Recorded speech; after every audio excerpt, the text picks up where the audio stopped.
In the heart of the wilderness, a group of enthusiasts gathered to master primitive survival skills. They learned how to create fire using just a bow drill and collect rainwater for drinking.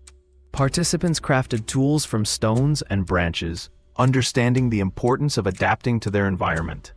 They also explored tracking techniques, observing the subtle signs left by wildlife.